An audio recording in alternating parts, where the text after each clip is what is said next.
আসসালামু আলাইকুম দর্শক বন্ধুরা, কুমিল্লা থেকে শুভেচ্ছা জানাচ্ছি। আমি ইস্তিয়াক আহমেদ। এখন আমি আছি আনন্দ দেবের বাড়িতে। আনন্দ বিহার প্রত্নতাত্ত্বিক দিক থেকে সমৃদ্ধ কুমিল্লার নিকটবর্তী কোটবাড়ি এলাকায় অবস্থিত।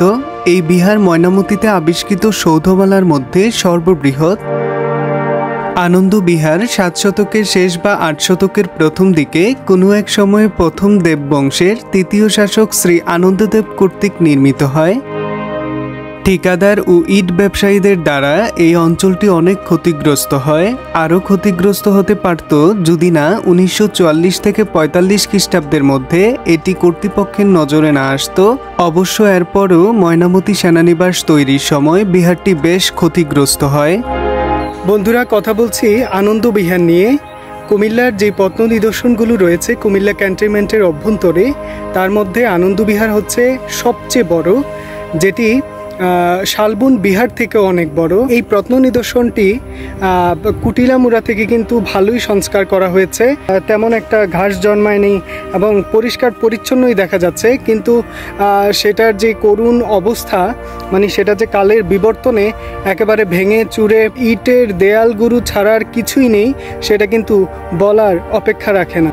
এই বিহারের পাশেই কুমিল্লা ক্যান্টনমেন্টের সবচেয়ে বড় কোয়ার্টারগুলোর অবস্থান। একটি হচ্ছে সেনানীর, আরেকটি হচ্ছে স্বপ্নচূড়া।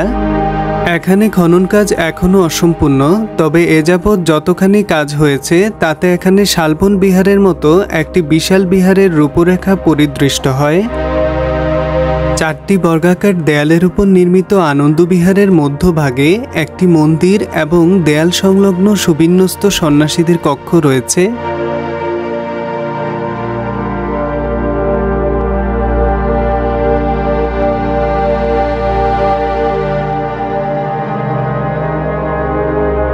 বিহারে প্রাপ্ত নিদর্শনগুলোর মধ্যে রয়েছে একটি তাম্র শাসন, 63টি রৌপ্য মুদ্রা, বহু সংখ্যক ব্রোঞ্জ মূর্তি, পোড়ামাটির ভাস্কর্য ফলক, মঠের বাইরে মৃৎপাত্র পোড়ানোর কাজে ব্যবহৃত একটি বাটির অস্তিত্ব পাওয়া যায়।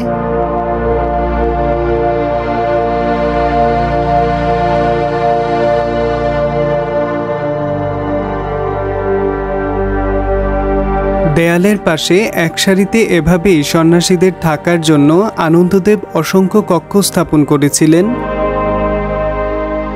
কুমিল্লা এক সমৃদ্ধ ইতিহাসের জনপদ। তার প্রমাণ পাওয়া যায় এসব অসংখ্য বিহার, টিলা এবং স্থাপত্যশৈলী দেখে।